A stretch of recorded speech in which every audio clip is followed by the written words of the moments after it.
Are you okay? Yeah, I'm fine.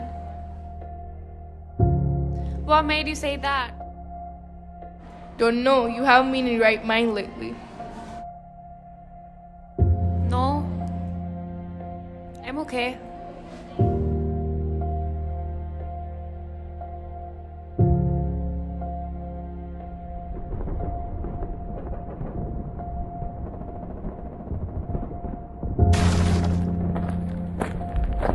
This is it, I guess.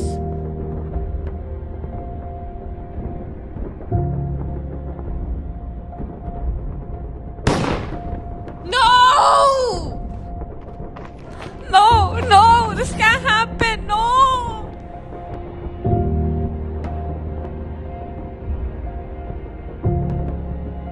No, it can't be.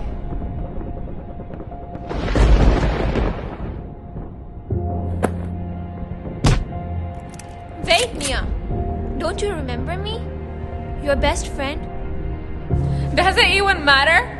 You killed him! Well, it was just my obligation. Fine, then it's mine too. Okay then, shoot me.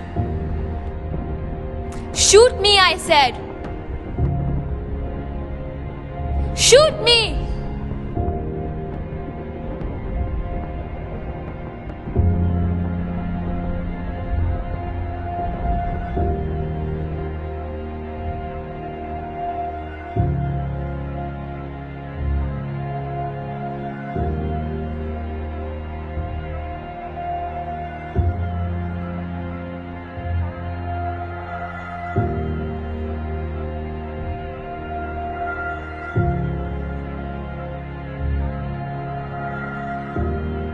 Okay then.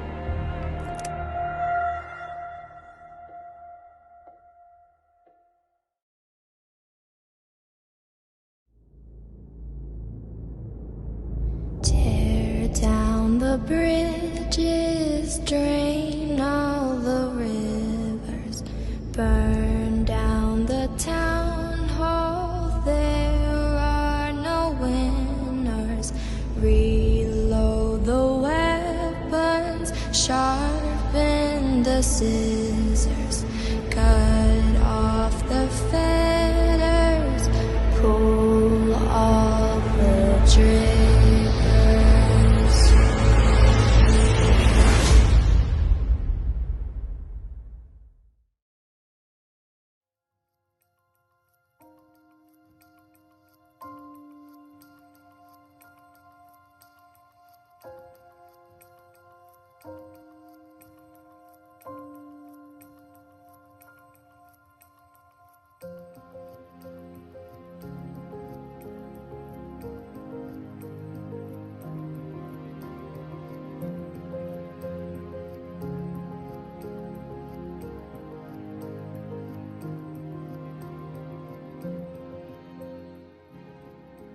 Good morning and assalamu alaikum. My name is Labat Temur. My name is Atali Ahmed.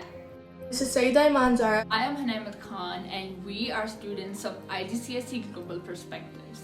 So this is a project that revolves around how war affects people, whether it be the soldiers themselves or their families. In Pakistan, many people are affected by war. A survey was carried out by us with the answers compiled. 70% of the people had actually been affected by war or knew someone who had, with 20% been to the war themselves. The effects when asked were quite vast. 27% of the people had lost someone they knew. 38% got physically injured. Coming towards their mental state, 31% developed mental health issues such as depression and anxiety. 13% had to suffer from severe financial problems, and 20% lost their homes and belongings. Other than that, people also suffered from discontinued education. As we have already discussed the devastation caused by war and the various ways war affects people, now let's have a look at some other facts. You would be stunned to know that 50% people they're reported to have no help during all the torment and torture they get through. They suffer it all alone. Supplementing your astonishment is the shocking reality that only 1% out of 9 have the privilege to go to rehabilitation centers to get proper medical treatments. Most of the affected people stay around intimate friends and family. Unfortunately, when we talk about war-affected individuals in Pakistan, the lack of support and assistance from the government further intensifies and increases the worst effects of the war and makes the aftermath of the war even more unpleasant. With Pakistan's situation worse compared to America, opinions have changed quite a bit. 65% of the people reported that American veterans suffer less as compared to the Pakistani soldiers, and 50% of the people reported the reason for this to be rehab centers. It is quite true because there are about 1,500 rehabilitation centers in America, a number which is substantially greater as compared to Pakistan's. With that, about 40% of the people have said to have observed better care from the US government regarding veterans, which include better medical pays and better insurances. This is quite true, as when we searched, we found that all enrolled veterans receive the Department of Veterans Affairs medical benefit package, which includes primary, preventive, and specialty care. It also includes diagnostic, outpatient, and inpatient self-services. However, even a country as developed as America has suffered from the effects of war. About 3,000 Americans died in Afghanistan, with 838 having an amputated limb. About 2,500 veterans are currently homeless in Florida. They went through so much suffering, they had to suffer so much, even though this could all have been avoided.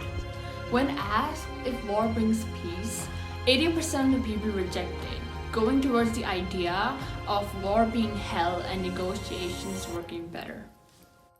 After carrying out a lot of research, we as a team have come to this inference that war isn't necessary when opting for peace, though it is important when a nation or an individual is extremely oppressed.